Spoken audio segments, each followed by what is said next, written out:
Voilà, l'idée de la rencontre de ce soir, c'était de travailler avec des éditeurs qu'on a envie de mettre en avant. Intersection, qui est un petit éditeur avec lequel on travaille et qui, là, a eu la bonne idée de sortir 4 Blu-ray.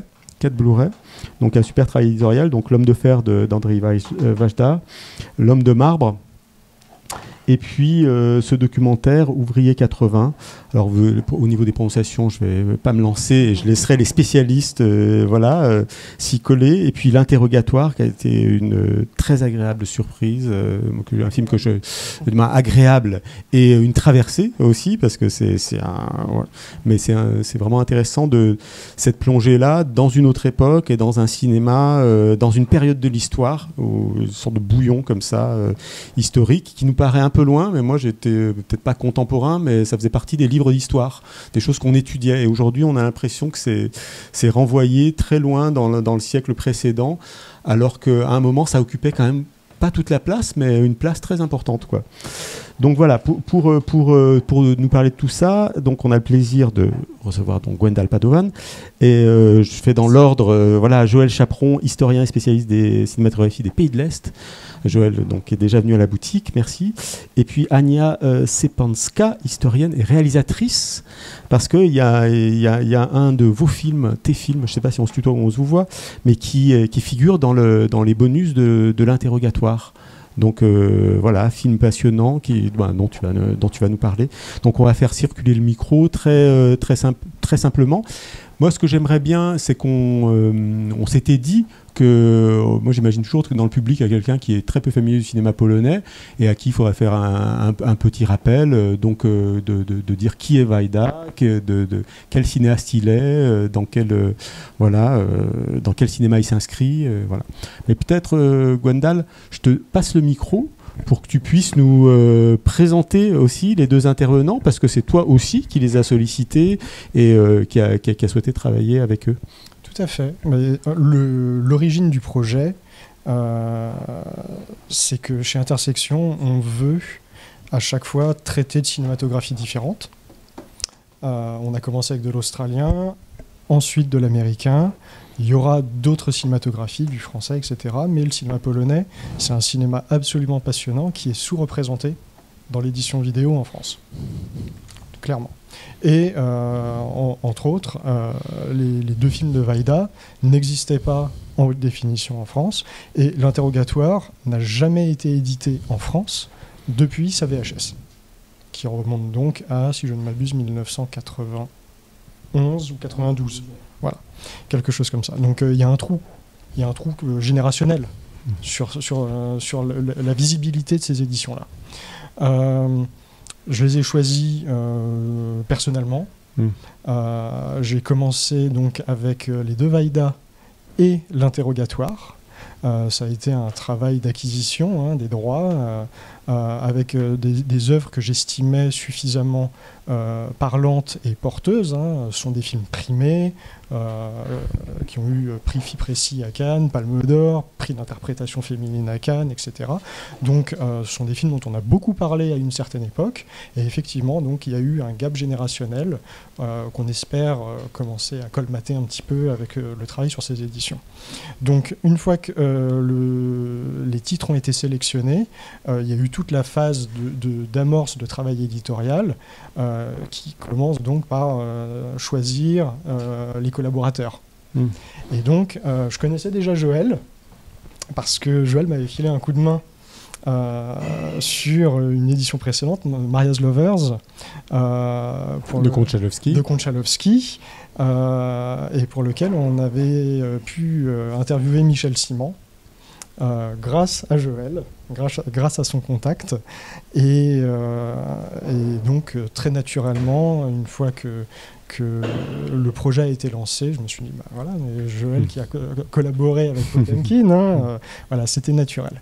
Et puis, ensuite, je me suis rendu compte qu'il y avait une coïncidence, je ne sais pas si c'est une coïncidence vraiment heureuse, qui est que Anya a réalisé ce film, Nous filmons le peuple, qui traite très exactement du corpus de films qu'on a décidé de sortir. Mais c'était vraiment une coïncidence. Et je me suis dit, mais il faut la contacter, voir si jamais elle est intéressée pour participer éditorialement. Et dans un premier temps, je lui ai demandé d'écrire les livrets des 3 fictions. Qui sont donc, il y a un travail d'écriture assez poussé, mêlé avec la présence des archives visuelles. Donc il y a un vrai travail dessus. En tout, il y a près de 100 pages de livrets. Et au fil des discussions, je me suis dit, bon, ça serait dommage, Nous filmons le peuple n'est plus disponible à la vente. L'édition n'était plus disponible. Je me suis dit, bon, bah, on va essayer de contacter la boîte de prod. Ils ont été super, à Baccaris. Ils ont joué le jeu. Et donc, voilà, le film est de nouveau disponible, cette fois-ci en HD, en supplément sur l'interrogatoire. Et la dernière chose, c'est qu'en travaillant avec Anya à la conception des livrets, on a beaucoup discuté d'Ouvrier 80. Ouvrier 80, qui est donc le film documentaire, la 4e édition de cette salve polonaise. Et il n'était pas prévu. À la base, il devait y avoir que 3 éditions. Et Ouvrier 80, je me suis rendu compte que le film était trop important. C'est un document historique absolument passionnant. Et c'est à la fois un document historique et également, quelque part, une sorte de making-of en billet qui peut expliquer l'état d'esprit de Wajda au moment où il fait L'Homme de fer. J'en dis pas plus parce que ça serait révéler des choses à la fois sur L'Homme de fer et sur le documentaire, mais c'est Anya qui m'a poussé. Il m'a dit, il faudrait peut-être aller... Et en fait, je me suis rendu compte qu'il était chez le même ayant droit. J'ai tendu une grande perche, mais je ne pensais pas. J'espérais pour toi que tu ne le saisirais pas, parce que c'est un documentaire qu'il a fallu retrouver, sous-titré. C'est assez incroyable de se dire que ce film, qui a été fondamental pour la société polonaise en 1980, n'a jamais été vu en France et ne pouvait pas être montré puisqu'il n'a jamais été sous-titré. Donc le travail que tu as fait, je ne sais pas comment l'appeler, c'est un travail d'exhumation 45 ans plus tard, que je trouve assez remarquable et je te remercie beaucoup. C'était une petite parenthèse. Merci à toi. Merci à toi de m'avoir fait découvrir le film. Déjà, il y a des extraits qui étaient dans le documentaire, en plus des extraits utilisés par Wajda lui-même dans le film. Mais je me suis rendu compte que... Alors, j'ai cru comprendre que Chris Marker, à l'époque, avait sorti le documentaire en France dans une version coupée et doublée. Donc, doublé... Non, effectivement, le film était... Il y a eu des projections. Je ne dirais pas que le film est sorti, mais il y a eu des projections en France. Et à ma connaissance, vous avez raison tous les deux, jamais sous-titré, mais doublé. Et peu de temps après, c'était dans l'année 1981, effectivement, et je ne savais pas que si c'était Chris Marker qui l'avait fait sortir, mais il y a eu une sortie en France. Voilà, donc c'est tout ce qu'il existait à propos d'Ouvrier 80, et j'ai eu la bonne surprise de me rendre compte que le film était disponible chez le même ayant droit. Donc je me suis dit, bon, allons-y, posons-leur la question. Et en fait, non seulement il était disponible, mais il a été restauré en 4K il y a quelques années. Ouais, je confirme, la qualité de l'image est assez incroyable, et je trouve que on sent vraiment... je trouve qu'il y a une beauté des cadrages, des visages. Déjà, il y a énormément de choses qui est dit, et on voit la contestation en mouvement.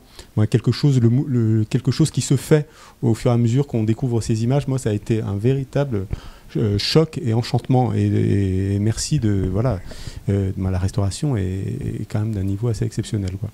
Alors, j'aimerais bien que voilà, Joël ouvre les hostilités et puis voilà, nous présente voilà, le cadre, le tableau, mais voilà, d'Andrzej Wajda. Qui est Andrzej Wajda au niveau de la prononciation, comment est-ce qu'on prononce? Alors, je vais laisser plutôt Anya le dire, mais en principe, c'est plus près de Andrzej Wajda. C'était drôle parce que j'ai retrouvé un article des Cahiers du cinéma qui avait fait une erreur en énorme sur l'orthographe de son prénom parce que c'est RZ qui avait été inversé. Mais c'est compliqué pour des Français parce que c'est le RZ, donc ça, on dit Andrzej. Andrzej. Et les Français ont tendance à le russiser, c'est-à-dire à dire Andrzej. D'accord. Mais c'est parce qu'on voilà, on est un peu perdu avec le J, le R, le Z. Andrzej. D'accord, ok. Wajda. Wajda, donc le J est un I. Mais Wajda ira très bien si. Wajda. Donc, qui est Andrzej Wajda. Essayer de résumer en quelques minutes la carrière de Wajda, c'est comme si on essayait de résumer la carrière de Victor Hugo. Je pense que c'est quelqu'un qui fait partie de l'histoire, non pas du cinéma polonais seulement, mais de l'histoire de la Pologne. C'est quelqu'un qui est né en 1926, il sera le centenaire de sa naissance l'année prochaine, qui très jeune perd son père, qui est assassiné par, on le saura officiellement par les soviétiques, une fois que les archives soviétiques vont s'ouvrir, mais dans le fameux massacre de Katyń que les soviétiques attribuaient aux Allemands, et qui va participer à la résistance polonaise pendant la Deuxième Guerre mondiale, qui va faire une école d'abord de beaux-arts et puis ensuite l'école de cinéma. Et on a tendance, c'est un peu ce que disait Manfred tout à l'heure, on a tendance, vu d'aujourd'hui, à penser que l'histoire de la Pologne ou l'histoire de l'Union soviétique ou l'histoire de la Tchécoslovaquie, c'est 70 ans de communisme monolithique, alors que pas du tout. Ces pays-là ont connu des mini-périodes à l'intérieur de tout ça, et Wajda a accompagné toutes ces mini-périodes-là. C'est-à-dire qu'il a, lui, fait ses études sous Staline, et puis ensuite, il a commencé à faire son premier film dès la mort de Staline, en 1954-1955.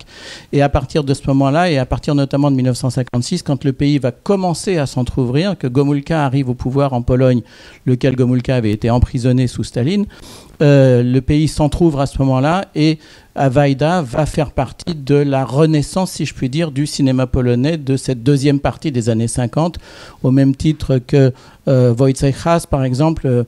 On a dû avoir ici des présentations de la Clepsydre, notamment, où non, mais on le conseille beaucoup. Voilà, on le conseille beaucoup quand même. Et surtout, il va acquérir une notoriété très rapidement, puisque dès son premier film, Génération, en 1955, c'est un film majeur qui revient justement sur l'histoire de la Deuxième Guerre mondiale. Tout de suite après, il a fait un autre qui s'appelle Canal, lequel Canal va au Festival de Cannes, ressort primé du Festival de Cannes, et ensuite il fait Cendres et Diamants, qui lui va à Venise, ressort primé à Venise, et ces trois films-là reviennent sur l'histoire de ce qu'était la Pologne pendant la Deuxième Guerre mondiale, d'un point de vue qui, bien évidemment, est un point de vue contraire au point de vue que Staline voulait donner à l'issue de la guerre. Et cet accompagnement de l'histoire qu'il va aller retrouver, y compris la grande histoire de la Pologne, celle du 19e siècle, en se basant notamment sur les grands écrivains polonais du 19e siècle, auxquels il va être d'une fidélité assez rare, parce que dans l'œuvre de Wajda, il n'y a quasiment aucun film qui soit adapté d'écrivains étrangers. Les quelques écrivains étrangers, il y a des Russes, il y a Nikolai Leskov, il y a d'autres Russes, Dostoïevski par exemple, mais généralement, il n'y a pas de grands écrivains qu'il va essayer d'aller adapter dans la littérature contemporaine mondiale. C'est vraiment quelqu'un qui va essayer de décrire ce qu'a pu être l'évolution de la Pologne du 19e siècle jusqu'à ces fameux films dont on va parler. Et il va accompagner les soubresauts polonais, la crise de 1956 avec un premier soulèvement. Il va commencer à faire de plus en plus de films qui vont être à chaque fois sélectionnés. Wajda, il faut se dire que c'est 9 fois il est présenté au Festival de Cannes, c'est 5 films à Venise. Et en tout, c'est 55 films, téléfilms, documentaires, courts-métrages qu'il aura fait dans sa vie. 55, ce qui est absolument énorme. Et il meurt à 90 ans et son dernier film date de l'année quasiment de sa mort. C'est le moment où le film sort. Et cet accompagnement de l'histoire qu'il va à la fois adapter au cinéma suivre lui-même, accompagner l'homme de fer étant son accompagnement au jour le jour de ce qui est en train de se passer en Pologne, fait de lui une personnalité absolument capitale de l'histoire de la Pologne. Il a été plus ou moins obligé de quitter la Pologne au moment de 1981, au moment de la sortie de l'homme de fer, parce qu'au moment où Jaruzelski fait tomber le rideau de fer véritablement le 13 décembre 1981, il va partir pour la France pour faire Danton à ce moment-là.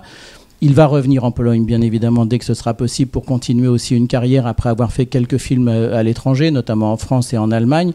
Mais ce besoin capital de rester polonais, de rester sur l'histoire de la Pologne, de montrer la Pologne sous à peu près tous ses aspects, de revenir sur les mythes positifs et négatifs qu'a pu engendrer la Pologne, c'est quelque chose qui est véritablement capital dans l'histoire de Wajda lui-même et dans l'histoire du cinéma polonais. Et les films qui sont présentés à l'intérieur de ces coffrets, c'est, comme le disait Gwendal, c'est véritablement des films majeurs dans l'histoire du cinéma polonais. L'Homme de marbre, d'abord, qu'il arrive à faire, encore une fois, quand je parlais des petits moments d'ouverture, il arrive à faire L'Homme de marbre au moment où, effectivement, il y a un nouveau ministre de la Culture, il y a une espèce d'assouplissement de la politique.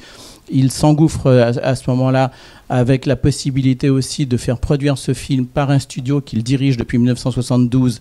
Et à cause du film L'Interrogatoire, le studio va fermer ses portes en 1983 parce que la censure va s'abattre sur ce film-là et on va évidemment empêcher non seulement le metteur en scène mais aussi le studio de continuer de travailler.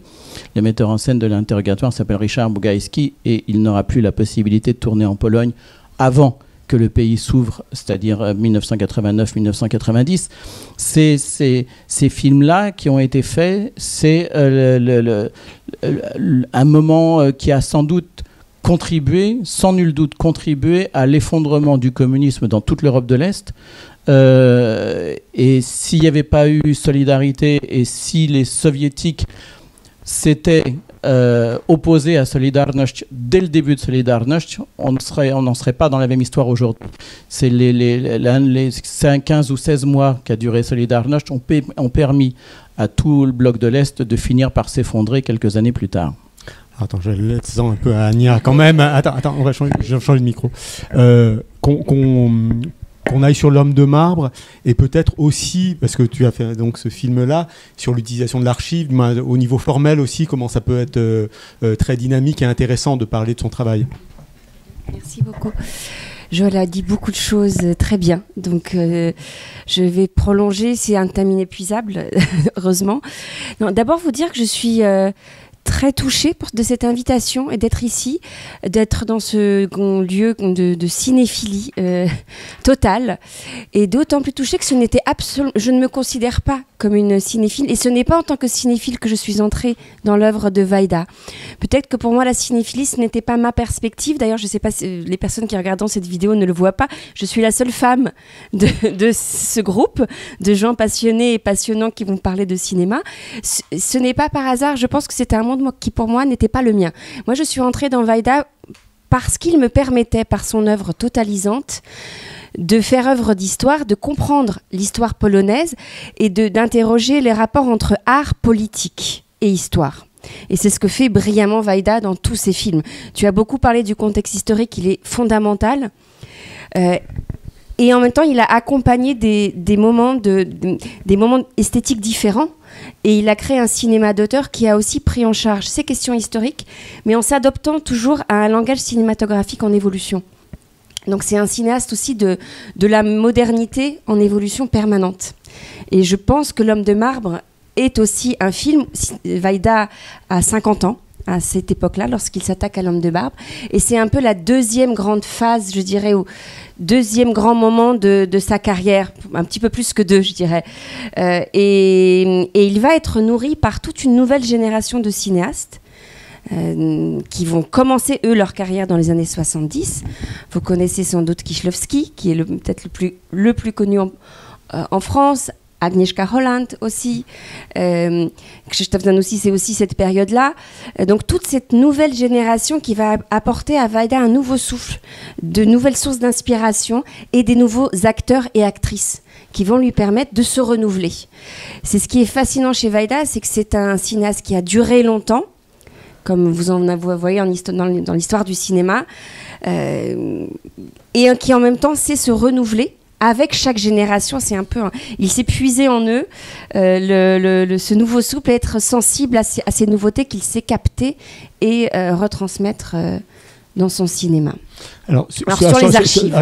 Sur l'homme de marbre. Sur l'homme de marbre. Et puis encore une fois, la proposition formelle, sorte de mise en abîme comme ça de ce film qui entre et qui veut comprendre un peu l'histoire de ce jeune stakhanoviste, donc Mateusz Birkut. Alors justement, je disais à Gwendal tout à l'heure que je crois que c'est par cette scène de visionnage d'archives que que je suis entrée dans l'homme de marbre et que j'ai voulu faire ma thèse sur ces films-là des années 70. J'y ai consacré plusieurs années dans les archives à essayer de comprendre comment ce film retraversait des actualités, des fausses actualités, des images des années 50, recréer des images, jouer en fait avec... Il joue avec les qualités de support et la vraie archive, l'archive reconstituée, il joue en permanence avec ses registres d'images. La narration principale se passe dans les années 70 avec une jeune cinéaste qui veut faire un film sur ce héros stakhanoviste, donc de maçon modèle de la période antérieure, c'est-à-dire des années 50, de la période stalinienne. Donc on va avoir un jeu de réinjection, je dirais, de cette période stalinienne dans ces années 70 avec un regard critique. Comment une jeune cinéaste des années 70 va vouloir faire ce film et comment on va l'en empêcher surtout et qu'est-ce qu'elle va aller chercher dans les archives. Et Wajda va s'amuser à faire donc des fausses actualités filmées. Il va s'inspirer des actualités des années 50, il va en fabriquer des fausses, il va montrer Agnieszka en train de visionner et il va retrouver cet acteur. Il va faire un jeu comme ça, presque de pistes entre des archives de l'époque, des fausses archives de l'époque, de la fiction, du documentaire. Et c'est ça qui est passionnant quand on décode Wajda et quand on travaille sur l'homme de fer, comme tu as pu le faire, image après image et séquence après séquence. C'est de voir la joie qu'il a eue comme ça à créer un objet un peu hétéroclite.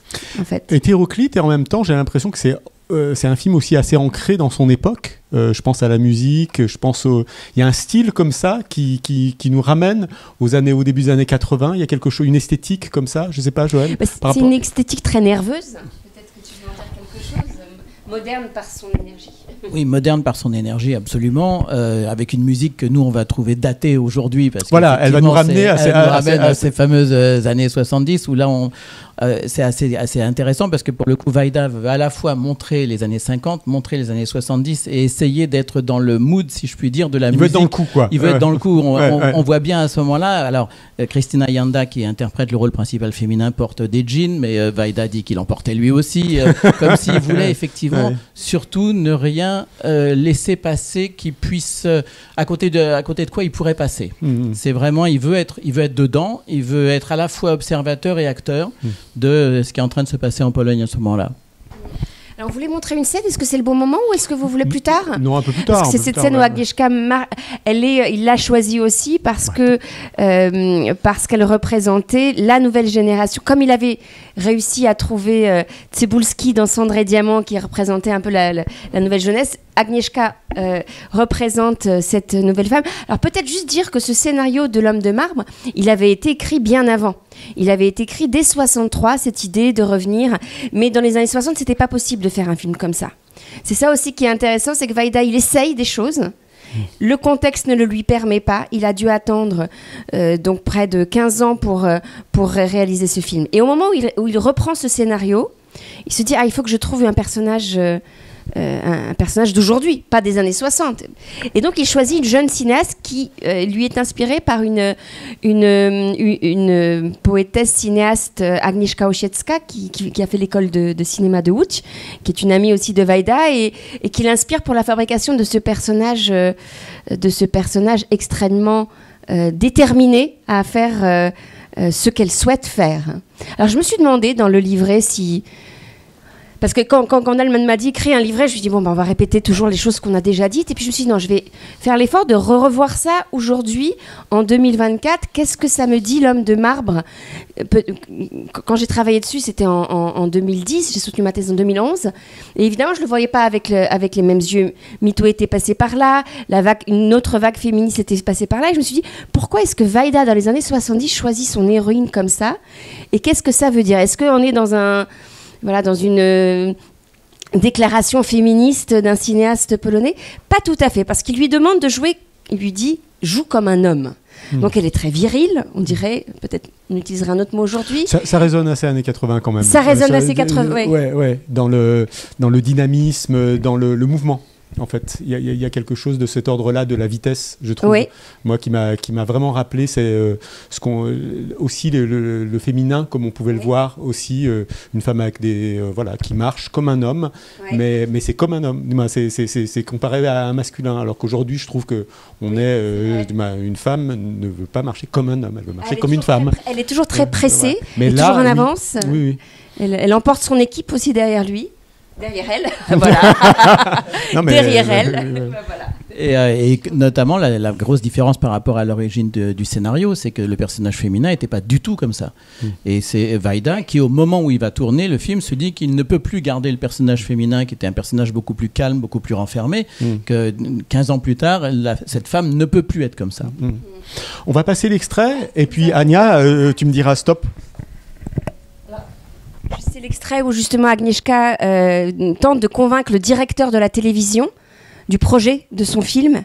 Et c'est une scène un peu iconique dans l'histoire du cinéma polonais, de ce long couloir que je vous laisse découvrir.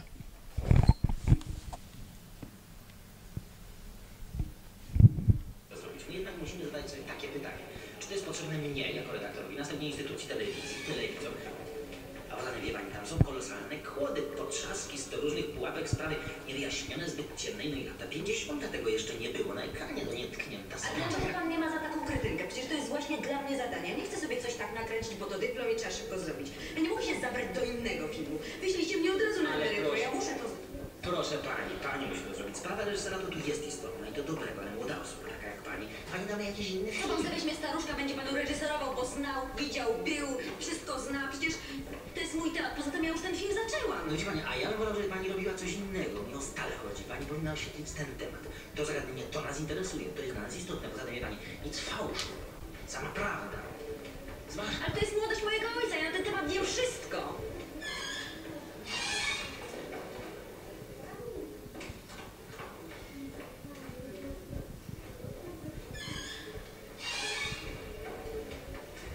Niech pani mnie posłucha.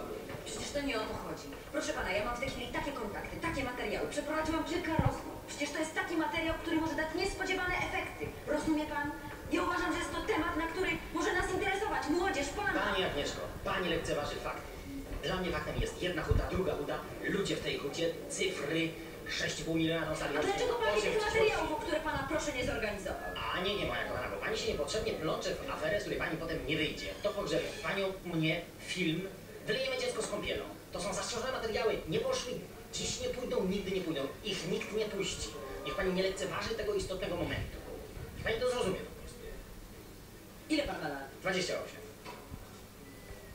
A pani ma 21 dni do końca zdjęcia. Słyszę pan.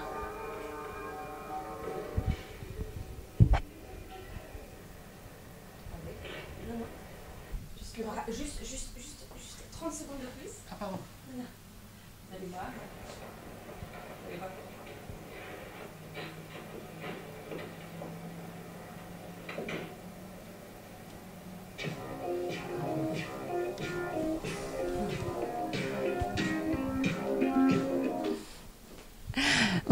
Je voulais juste qu'on voit ce célèbre bras d'honneur.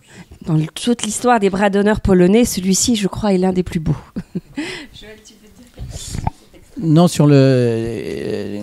c'est aussi dans ton film à toi, où tu as retrouvé le directeur de la télévision polonaise et qui n'est pas très content de la manière dont il avait été représenté par Vaïda à ce moment-là. Mais c'est... c'est... Encore une fois... Vaïda a beau arriver à faire ce film au moment à un moment précis de l'histoire de la Pologne, avec un nouveau ministre de la Culture, avec un nouveau chef de la cinématographie, lesquels d'ailleurs vont finir par être virés un peu de temps après. Même s'il arrive à faire ce film, il est quand même obligé de faire des compromis. Il y a une scène qu'il tourne, on va la lui interdire, et les négociations vont commencer, et pour arriver à faire passer un certain nombre de choses, il va donner aussi son accord pour tourner d'autres choses. Par exemple, au moment où on est dans les années 50, on va montrer aussi Nowa Huta, qui est cette fameuse ville en construction, et on va demander à Wajda de montrer des plans de Nowa Huta et qui va intégrer dans le film. C'est dans celui-ci, et que, alors que c'était pas prévu au départ en fait qu'il fasse des longs plans sur la ville en construction, mais c'est pour aussi accepter les choses que lui demande la censure.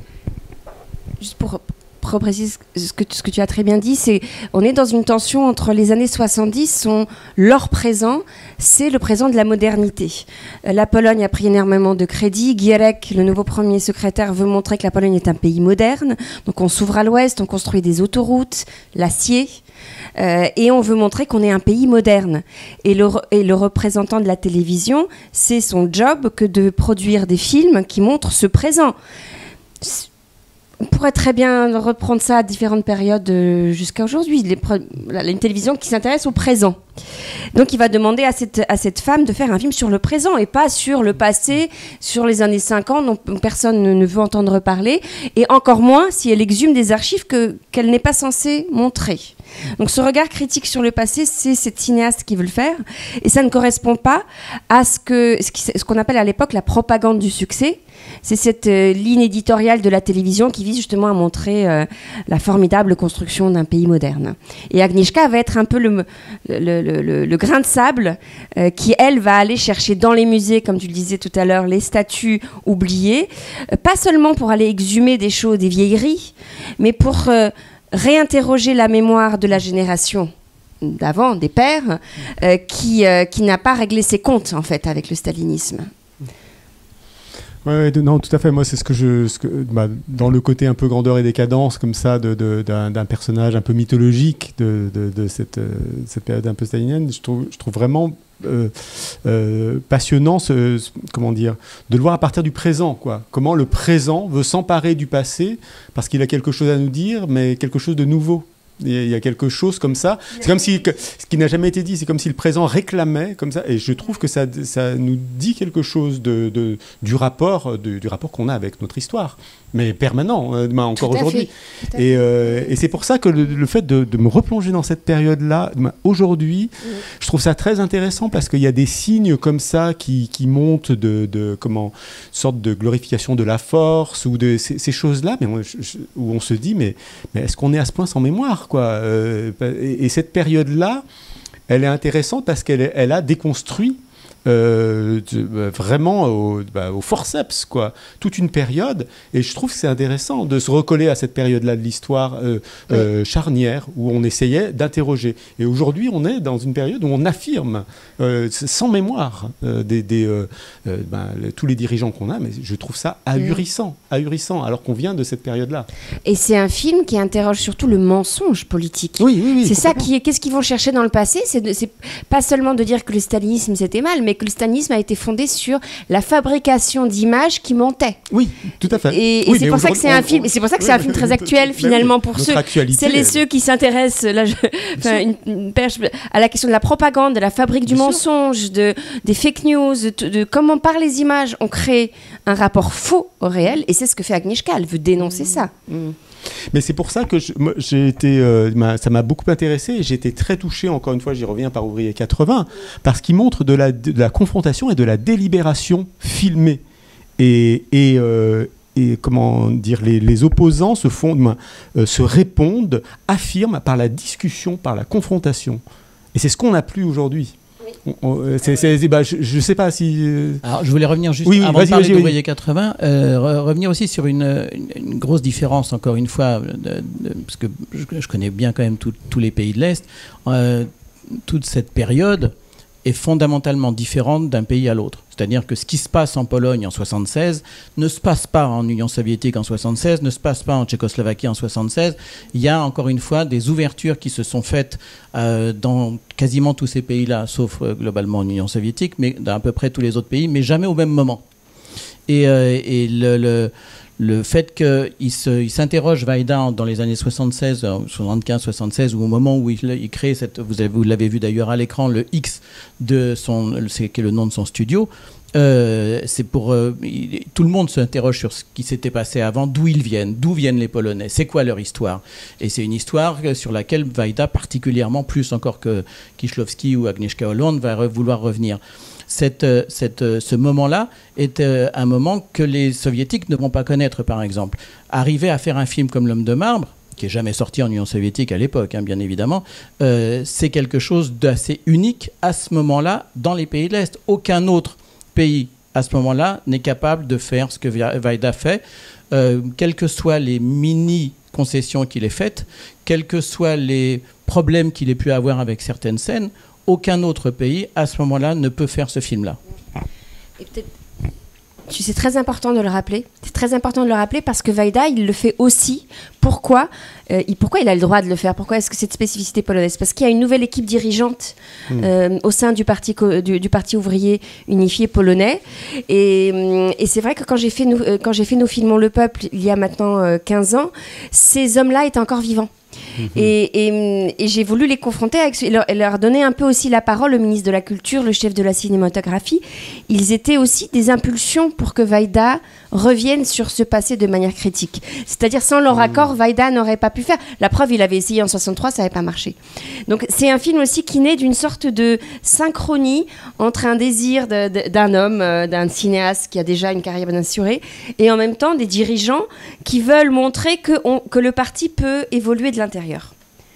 C'est ça qui est compliqué à expliquer, c'est que ces évolutions, elles sont aussi suscitées par les partis pour dire, nous, dans les années 70, on va pas faire cette œuvre de propagande et de mensonges comme à la période stalinienne.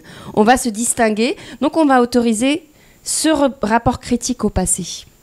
Oui, mais c'est intéressant aujourd'hui, même si c'est toujours délicat de voyager d'un pays à l'autre et de parler de la Russie, mais du rapport au pouvoir, du rapport des lignes dures et des lignes réformatrices qui ont pour une partie de la population ont été responsables de l'échec et qui sont absolument pas la figure d'un Gorbatchev aujourd'hui. Mais il faut se rappeler quand même la figure presque iconique que c'était quand on en était contemporain.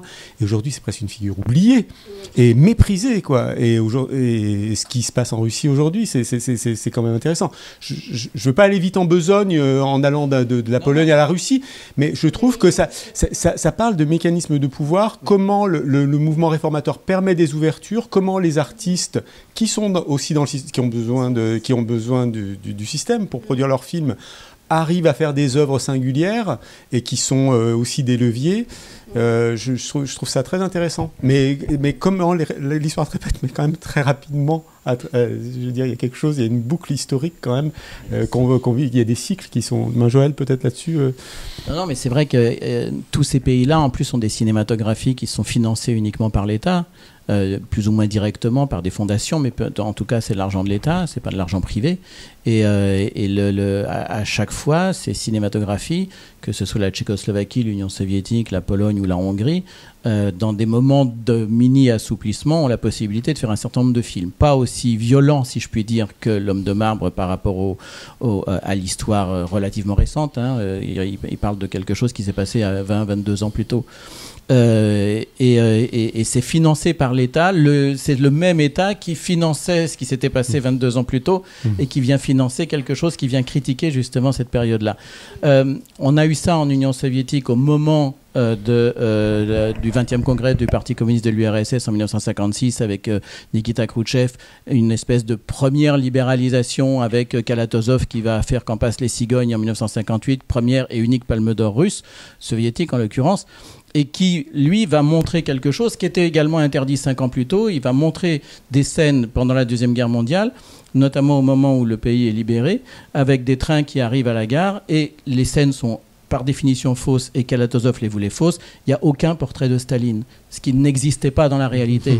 Les portraits de Staline étaient partout, et lui, en 57, quand il fait le film, ne met aucun portrait de Staline nulle part.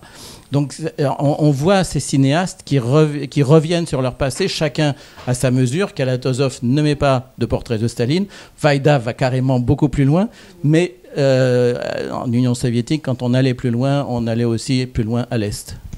Mais c'est aussi toujours la question dont le cinéma raconte l'histoire. Aux États-Unis, les grands genres, et tout ça. Comment le cinéma, à chaque fois, raconte l'histoire, et comment les politiques sont très attentifs. Et encore aujourd'hui, surtout aujourd'hui. Et c'est parce que le cinéma raconte l'histoire et fait ce travail de critique vis-à-vis du passé que lorsque les grèves à Gdańsk éclatent, les grèves liées à de nouvelles revendications ouvrières au chantier naval Lénine à Gdańsk, on n'autorise aucune caméra de la télévision.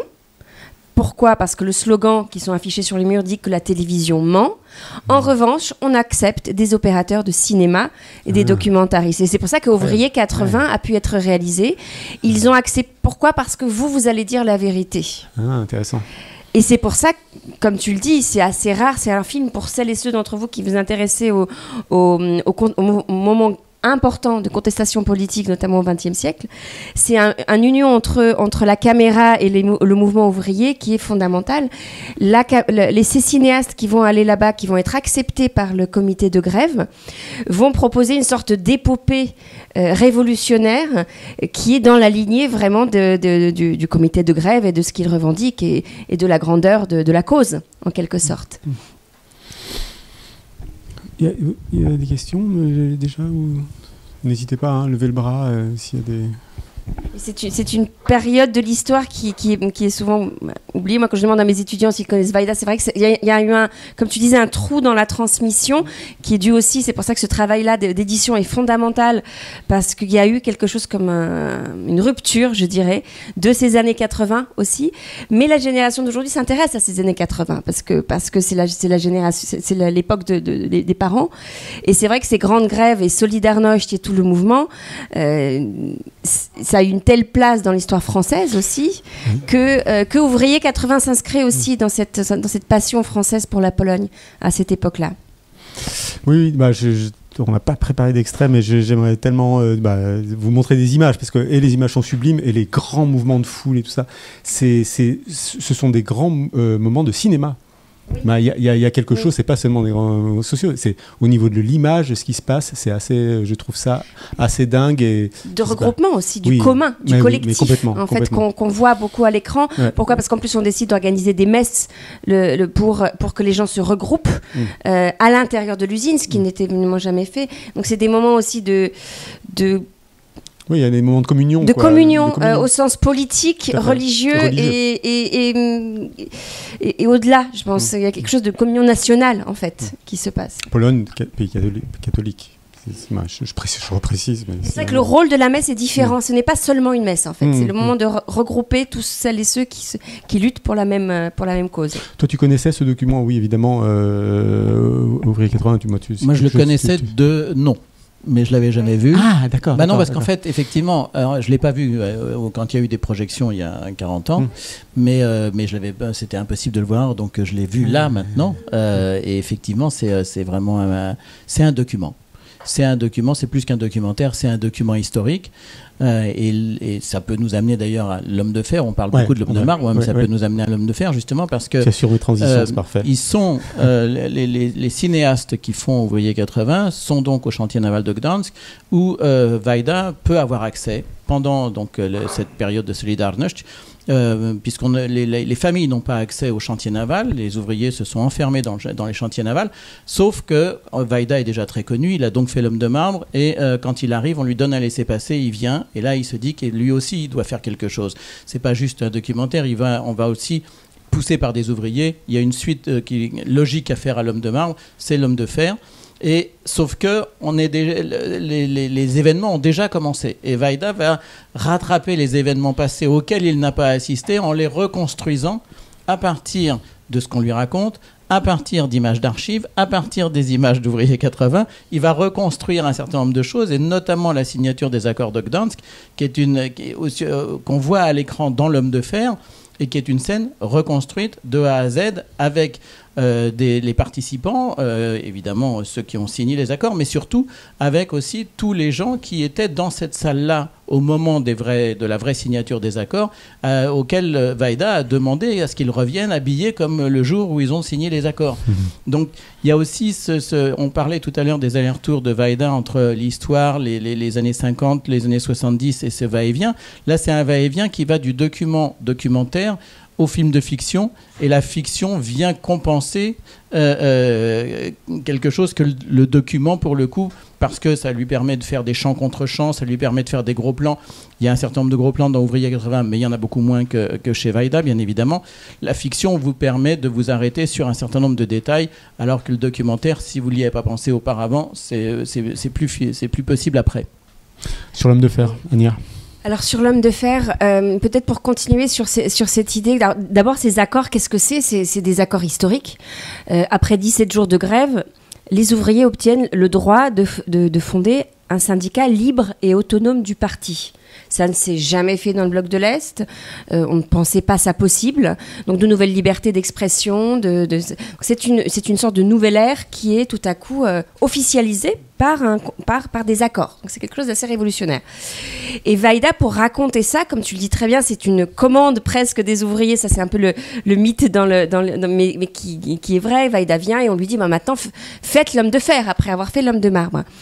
Mais pour raconter ces grèves, et c'est en cela que ce film est passionnant, il sent la nécessité de revenir à toutes les autres périodes où la classe ouvrière avait tenté de faire évoluer le parti sans succès.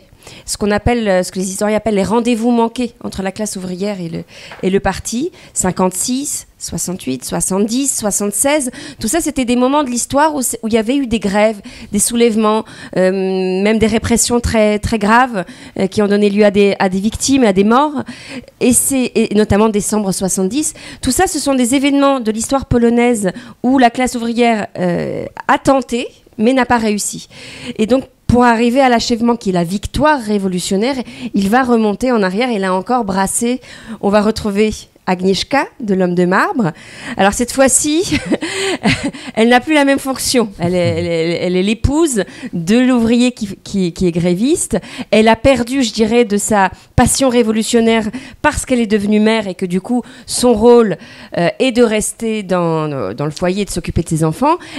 Le héros, c'est vraiment le gréviste, son mari, qui est une sorte de bras droit de Lech Walesa, le personnage historique que vous connaissez.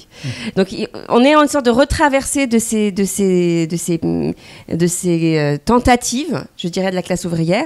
Et en même temps, c'est un film qui est fait très rapidement. En août, les grèves s'achèvent par ces accords. Vaida revient, le scénario est écrit, on tourne en hiver. Alors vous imaginez, les grèves ont eu lieu en plein mois d'août et Vaida revient au chantier naval en décembre. On est en décembre 80, donc le pays est recouvert de neige blanche. On n'est pas tout à fait dans le même climat. Et il va reconstituer, comme tu le disais, toutes ces scènes en essayant d'y ajouter des documents, donc des extraits d'Ouvrier 80, des documents d'archives. Et là où il fait un travail magnifique, c'est aussi, il devient un peu le réceptacle de différentes archives sonores aussi, qu'on lui confie, notamment des discussions entre la milice, la police de l'époque. Les gens lui déposent des documents. Ce film devient une sorte de... Il faudrait trouver de synthèse archivistique presque, retravaillée par le cinéma, de beaucoup d'éléments qui viennent d'avoir lieu. Donc on est vraiment dans une histoire très très très récente. On tourne en décembre alors que les grèves ont lieu au mois d'août. C'est un événement qu'on n'a pas encore tout à fait compris, ou en tout cas qui n'a pas encore eu toute sa portée politique. Et en même temps, il y a le Festival de Cannes qui arrive. Et donc il faut non seulement le tourner rapidement, mais le monter rapidement pour envoyer une copie à Gilles Jacob, qui presse Andrzej Wajda d'envoyer sa copie au plus vite parce qu'il est très attendu et qu'on veut voir L'Homme de Fer à Cannes. Alors peut-être, Joël, oui, sur la réception de l'homme de fer, la réception publique, déjà peut-être en Pologne, dans les festivals et peut-être en Occident, j'ai envie de dire. Effectivement, le film arrive au Festival de Cannes. Alors, L'Homme de marbre était déjà arrivé un peu en catimini au Festival de Cannes comme film surprise en 1976 parce que les Polonais ne voulaient pas que ce film y aille. Il y a un distributeur français qui s'appelait les Films Molière qui avait réussi à sortir une copie qu'il avait montré à Gilles Jacob et le film surprise sur les bobines, il y avait marqué j'irai cracher sur vos tombes plutôt que de marquer L'Homme de marbre de manière à ce que même les Polonais ne puissent pas imaginer que ce film va être projeté. Et le film est projeté en toute fin de festival. Il va avoir le prix de la FIPRESSI, qui est le prix de la presse internationale. Et il y a déjà un engouement pour ce film en Occident particulièrement, et évidemment en Pologne. Et puis 5 ans plus tard, avec L'Homme de fer, là pour le coup, il arrive véritablement en compétition officiellement. Gilles Jacob, c'est comme le dit Agnès. Cannes, c'est 81. 81, donc l'élection de Mitterrand. Oui, il y a concomitant à oui, Mitterrand. C'est complètement concomitant puisque Mitterrand a été élu quelques jours avant le Festival de Cannes et on arrive à ce moment-là. Et le film arrive en compétition officielle. Pas du tout en catimini, même si là aussi c'est les films Molière qui sont derrière le lancement en France. Et le film va sortir en France dans la foulée. Le film fait entre 300 et 400 000 entrées, ce qui est effectivement plutôt bien, mais surtout c'est un énorme succès en Pologne. Tout le monde veut voir le film, tout le monde s'arrache le film. Et c'est alors que déjà quand L'Homme de marbre était sorti, ça avait été compliqué. La sortie polonaise de L'Homme de marbre, c'était d'abord dans un cinéma, mais il fallait pas dire que c'était L'Homme de marbre. Il y avait marqué séance réservée. Mais c'est ça. Et donc c'est comme ça que les gens mais ils voulaient pas qu'il y ait des files d'attente. Voilà, exactement. C'est alors que là, il y a une visibilité populaire. Voilà. Alors que L'Homme de fer, là pour le coup, sort officiellement un peu partout. Tout le monde veut le voir. Jusqu'au moment où le film va évidemment être interdit à la toute fin de 1982, quand le rideau de fer, là c'est un vrai rideau de fer qui s'abat sur le pays. Et non seulement ce film va être interdit, l'interrogatoire va être interdit pour d'autres raisons, on en reparlera tout de suite. L'Homme de marbre est interdit, Cendre et Diamant est interdit. Cendre et Diamant qu'il a fait en 58, Cendre et Diamant est également interdit. À ce moment-là, au moment où le rideau de fer, comme je le dis, s'abat sur le pays, Wajda est en France parce qu'il est censé faire Danton en France. Il va y avoir une conférence de presse qu'il est censé donner et finalement il va préférer ne pas donner de conférence de presse au moment en 1982. Et Wajda, de toute façon, sait aussi qu'il a tout intérêt à ne pas mettre de l'huile sur le feu s'il veut continuer de pouvoir non seulement faire des films, mais continuer de parler de l'histoire de la Pologne. C'est pas juste pour se préserver, je pense, c'est aussi pour préserver la possibilité de continuer de raconter des choses sur la Pologne. Tu as raison, Wajda est un cinéaste à cette époque-là très prudent, diplomate, et même à Cannes on essaye de lui faire de lui dire bon, voilà, c'est un film L'Homme de fer contre le parti, contre le communisme, et il feint de ne pas tout à fait comprendre la question. En tout cas, il dit non, mais je ne vois pas contre qui est ce film. C'est un film qui montre l'unité, l'accord. Donc, on est tous d'accord. Et au contraire, il montre. C'est quelqu'un qui veut faire. C'est un réformateur, profondément, politiquement parlant. Oui, donc le consensus Sauf que justement, quand l'état de guerre éclate et que là, vraiment, toute la cinématographie polonaise s'arrête net parce que ce climat, justement, un peu de liberté ne peut plus, au bout de 18 mois, et ce qu'on appelle la période de carnaval, c'est fini. Et donc, lorsque les chars arrivent dans les rues, que le couvre-feu est installé, que les communications sont coupées, que les gens sont arrêtés, voilà. C'est un état de guerre. Là, Wajda arrête d'être diplomate. Et là, c'est là que Danton va être réalisé, en effet. Il part s'exiler pour faire ses films à l'étranger, pour un temps. Mais surtout, et ça nous fait la transition vers l'interrogatoire, il défend ses jeunes collègues qui se sont mis tous à faire des films très contestataires. Donc le fameux groupe X, oui, tout à fait, qui regroupe tous ces cinéastes. Je parlais de d'Agnieszka Lang aussi, Marcel Wojcicki qui a fait ses premiers films dans ce groupe, et Ryszard Bugajski, jeune cinéaste à l'époque, qui propose donc un scénario sur cette période 50 en essayant d'aller chercher le plus violent et le plus arbitraire du système stalinien. Donc le pitch, c'est une jeune femme. Une jeune femme qui se fait arrêter sans raison et qui va être arrêtée. Une jeune femme qu'il décide de rendre apolitique. Tout à fait. Alors qu'il s'inspire d'une femme qui a vraiment existé et qui était très politique, en tout cas qui était très consciente politiquement. Lui, il choisit choisir une femme apolitique qui va être arrêtée de manière totalement injustifiée et qu'on va essayer de faire avouer quelque chose qu'elle n'a jamais fait. Donc c'est l'absurdité qu'on va torturer, et tout le film montre son emprisonnement. Le film est très violent. Oui. Le film est très violent. Joël, peut-être.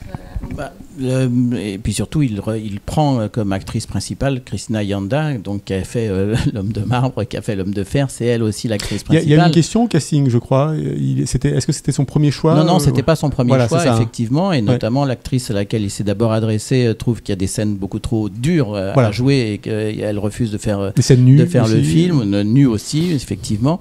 Et donc, c'est finalement Christina Yanda qui fait le film. Et on est dans cette période de 1982 où le film peut se faire, le film est tourné et la quasi-totalité du film est tournée jusqu'au décembre 82 quand le 13 décembre l'état de guerre est déclaré, le tournage, ils étaient encore en train de tourner le 8 décembre, il va finir les quelques scènes qui lui manquent en catimini.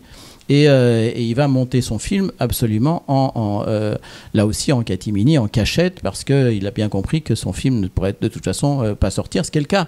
Et là, ce qui se passe au moment où le mur tombe en 1989, c'est qu'on va découvrir en Pologne, en Tchécoslovaquie, en Union soviétique, un certain nombre de films qui ont été interdits et qui ne sont jamais sortis. Ce qui fait qu'à Cannes, en 1990, on se retrouve avec deux vieux films, entre guillemets. Un film tchécoslovaque qui s'appelle L'Oreille de Karel Kachin, qu'il a fait dans les années 60, et qui vient de ressortir. Et ce film-ci, L'Interrogatoire, qui est également en compétition en 1990. Et c'est Christina Yanda qui va récupérer le prix d'interprétation féminine d'un film qu'elle a fait 7 ans auparavant, mais qui n'était jamais sorti. Or, suivant le règlement de Cannes, vous avez la possibilité de montrer un vieux film dès lors qu'il n'a jamais été montré et qu'il n'est jamais sorti, y compris dans son pays. C'était un film qu'on regarde un peu, que moi j'ai vu différemment aujourd'hui que je le voyais en 2010. On a eu des grandes discussions là-dessus justement, sur comment accompagner ce film, parce que c'est un film aussi sur un corps de femme qui résiste, qui est torturé, principalement par les hommes. Principalement par les hommes. Mais qui n'est pas ménagé par les torture femmes. Psychologique, par les femmes aussi. C'est une succession de tortures psychologiques, physiques. Et c'est un film qui pose beaucoup de questions sur comment filmer le régime, comment filmer la violence d'un régime politique. Oui, excuse-moi. C'est une question que je me suis beaucoup posée en le revoyant, disons. Excuse-moi, je t'interromps, mais c'est vrai qu'aussi, on voit la construction d'un personnage. C'est ce qui est passionnant dans le film. C'est-à-dire qu'on part d'une femme apolitique, une Polonaise qui vit dans une sorte de légèreté, d'insouciance, un peu de vie libre. Et petit à petit, on va avoir la construction d'un personnage qui va se politiser, qui va s'affirmer. Et le film, je trouve, est vraiment intéressant à ce niveau-là. Mais elle devient résistante malgré elle, en quelque sorte. Complètement. C'est pas une conscientisation, je dirais, d'engagement politique. Exactement. Ouais. Mais elle résiste, en tout cas, ça c'est sûr. Mais c'est intéressant, quand j'avais Bugajski vivait encore quand j'ai fait Nous filmons le peuple, et donc il disait qu'il avait choisi le personnage de femme parce que pour lui c'était le corps féminin, c'était une figure de l'innocence en fait. Et bon, j'étais un petit peu on n'était pas sur la même perspective, disons. Mais il avait choisi ce corps de femme, mais il choisit Christina Yanda, qui représente aussi l'homme de marbre, qui représente aussi cette force et cette puissance. Oui, donc on a les deux dans ce film qui est vraiment aussi intéressant de la manière dont il montre le système et l'arbitraire. On est dans un film kafkaïen totalement. Complètement. Oui, parce qu'il y a une sorte d'unité, c'est pas un huis clos, mais il y a quand même. Et puis ça travaille l'enfermement, quoi. Et de même que dans L'Homme de fer, il y a un personnage capital qui est le fameux journaliste, qui vient aussi, parce que certes le héros c'est l'ouvrier, mais si ce n'est le personnage principal, c'est quand même le journaliste qui vient et qui va changer au fur et à mesure qu'il va suivre les événements de l'homme de fer. Il va changer psychologiquement, il vient en théorie pour faire de la propagande, et puis il va prendre fait et cause un peu tardivement pour les ouvriers. Là, dans l'interrogatoire, il y a un personnage féminin capital qui est interprété par Agnieszka Holland, qui, elle, se retrouve aussi dans la cellule dans laquelle se trouve Christina Yanda, et où elle dit qu'elle est objectivement espionne, mais un ennemi du peuple, et que subjectivement, elle ne l'est pas, parce qu'en fait, ayant été interprète d'anglais et ayant côtoyé des Américains, elle est considérée comme une espionne. Et selon elle, c'est normal qu'on la considère comme une espionne, puisque l'idéologie fait qu'elle est censée être considérée comme une espionne. Alors qu'elle ne se pense pas espionne, mais que finalement, le régime a sans doute raison de la considérer comme une espionne. Il y a tout le côté kafkaïen, mais qui est, malheureusement, c'était pas Kafka, c'est la réalité polonaise à ce moment-là, qui est vraiment important autour de ce personnage qu'interprète Agnieszka Holland. Juste pour finir, est-ce que des pistes, des filiations dans le cinéma polonais, si on sort un peu de la proposition qu'on a faite, ou est-ce qu'un héritage du cinéma de Wajda Alors c'est intéressant la figure de Wajda jusqu'à aujourd'hui, parce qu'il a... Même hors les murs, quoi. Peut-être juste dire que plus tard, beaucoup plus tard, 2013, il va s'attaquer à Lech Wałęsa en faisant une sorte de troisième épisode de L'Homme du Peuple, qui est un biopic en quelque sorte de Lech Wałęsa. Donc lui-même va poursuivre dans son travail sa traversée de son interprétation de Solidarność. Et Katyń. Le massacre de Katyń. Qui revient sur l'assassinat de milliers d'officiers polonais par les soviétiques. Donc il ne va jamais cesser en fait d'interroger ces moments fondamentaux et ces tragédies de l'histoire polonaise. Il va continuer à vouloir le mettre en scène de manière d'ailleurs très différente en fonction des périodes. Donc on a le fil Wajda et l'histoire polonaise. Je pense que c'est une très très bonne manière d'entrer dans l'histoire polonaise du XXe siècle du moins par les films de Wajda. Donc on a encore beaucoup de films à éditer pour Intersection. Mais peut-être aussi sur l'héritage, tu veux dire, dans la génération. J'avais cette première question, mais aussi une deuxième qui me vient, qui est un peu celle qui a traversé la discussion aussi, c'est qu'aujourd'hui, en 2025, avec les événements qu'on connaît, la recomposition aussi du paysage européen, cette Russie que nous on n'attendait pas forcément, auquel on n'était pas très familier dans nos livres d'histoire de cette Russie qui s'affirme, le conflit en Ukraine et tout ça. Comment est-ce que Wajda ou ce cinéma-là ou cette période-là peut nous aider à penser aujourd'hui ou à mieux comprendre, à mieux entendre, ou à, je sais pas, Ania ou Joël? Non, je pense que c'est compliqué comme question. Je vais pas y répondre bien ce soir. Non, mais il n'y a pas de bonne réponse, mais c'est juste... On en parlait tout à l'heure sur cette manière de représenter les espoirs collectifs, les déceptions, les illusions, les mensonges politiques et la question du héros, je pense. Lech Wałęsa qui est interrogé en tant que héros, si on peut dire que Zelensky est un héros pour l'Occident en tout cas, ou pour tous les pays qui soutiennent l'Ukraine. Cette question-là est posée. Comment un héros va continuer à pouvoir représenter ses valeurs positives contre tout le système géopolitique qui s'oppose à lui? Je pense que c'est quelque chose que porte le cinéma de Wajda, c'est-à-dire la grandeur et les chutes des grands hommes dans l'histoire. Oui, il y a une question du pouvoir, de la propagande, de la lecture inlassable, de la relecture inlassable de l'histoire, des archives, et d'aller chercher la complexité du réel aussi. Il y a quelque chose comme ça qui me parle aussi. Et dont je peux m'emparer un peu. C'est ce qu'on disait sur l'apprentissage du regard, c'est-à-dire c'est un cinéaste qui nous oblige à être méfiant et parler d'intranquillité éternelle, en tout cas permanente. Il y a quelque chose de ça. On n'est jamais vraiment... Il ne nous laisse pas en paix face aux images qu'on voit. Il y a une sorte d'inquiétude sur ce qu'on voit, sur ce qu'on entend, sur ce que proclame et fait le politique. Et sur cette résistance, opposition qu'il faut inventer différemment à chaque période peut-être. Mais c'est intéressant de voir par exemple que le personnage d'Agnieszka, et tu parles de modèle, il est repris par les féministes polonaises et tous les mouvements polonais qui ont eu lieu quand les femmes sont sorties pour le droit à l'avortement. Il y a eu tous ces moments de contestation. Agnieszka était une figure qui était reprise dans les manifestations comme un modèle justement de contestation. C'est intéressant. Moi, j'aime bien aussi ce que tu dis de l'intranquillité et puis du combat, même, encore une fois, je reviens à Ouvrier, mais du combat permanent, incessant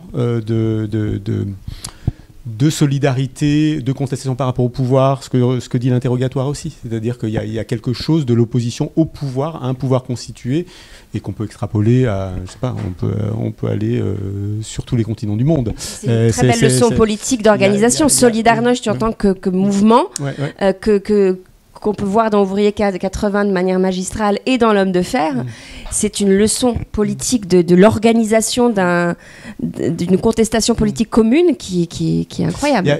C'est plus par rapport à cette figure de héros qui peut être figé, du mouvement, de la parole, du dialogue, de la contestation, du faire ensemble. Comment mener des négociations, comment organiser des grèves, comment réussir à aboutir à une victoire politique. Alors évidemment, on ne refait jamais les recettes du passé, donc il faut réinventer au présent avec les outils d'aujourd'hui, les technologies d'aujourd'hui, les consciences d'aujourd'hui. Ouais.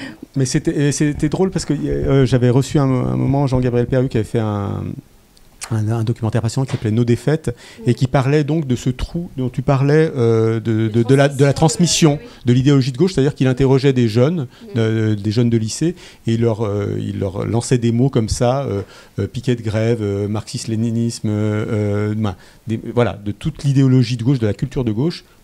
Et on avait des collégiens, bon, alors après il était dans les banlieues populaires et tout ça, on peut très mal interpréter ce film, mais ce que ça disait de très intéressant, c'est qu'il y avait eu un moment, cette fameuse fin de l'histoire, cette chute du mur, Fukuyama, la fin de l'histoire, et on était tranquille, quoi. Il y a eu quand même ce moment-là, et tous ces outils-là ont été rangés, ont été oubliés. Peut-être parce qu'ils sont plus inopérant. Moi, je me dis toujours, quand je vois avec mes étudiants, c'est peut-être qu'en effet, cette culture politique, elle n'existe plus, parce que ces outils de piquet de grève, etc., peut-être il faut en réinventer d'autres. Tout à fait. Et qu'il faut les imaginer autrement. Mais complètement. Mais ce qu'il y a, c'est que c'est toute cette idéologie qui avait été rangée au placard et qui avait été oubliée par qui n'avait pas été transmise par les parents. Et moi, je ne sais pas, Joël, par rapport Non, c'était juste pour clore la discussion. Je pense que s'il y a un fil conducteur dans l'œuvre de Vaida, c'est la prise de conscience. C'est-à-dire que les protagonistes, dans à peu près tous ces films, partent d'un point A pour arriver à un point B, et ils ont pris conscience d'un certain nombre de choses, y compris dans L'Homme de marbre. Birkout, lui, le fameux homme de marbre, a fait tout son cheminement, son fils aussi. Les ouvriers de Solidarność ont fait leur cheminement, leur chemin, et je pense que même dans La Terre de la Grande Promesse, il y a effectivement ce chemin que font les gens et qu'ils vont prendre conscience d'un certain nombre de choses. Ils vont redevenir acteurs de leur propre vie. Même s'ils ne savent pas tout, même si beaucoup de choses ne dépendent pas d'eux. Je pense que c'est ça qui est très beau. C'est leur fragilité. On voit très bien qu'il y a plein de choses qui leur échappent, il y a plein de choses qui sont plus puissantes qu'eux, mais ils redeviennent acteurs, actrices de leur propre destin. C'est beau. Mais c'est magnifique. Moi, j'ai envie de... magnifique mot de la fin. Merci beaucoup à tous les deux. Merci Joël, merci Ania. Merci. Merci à Gwendal. Donc voilà, je rappelle, L'Homme de marbre, L'Homme de fer, l'interrogatoire et Ouvrier 80. Merci.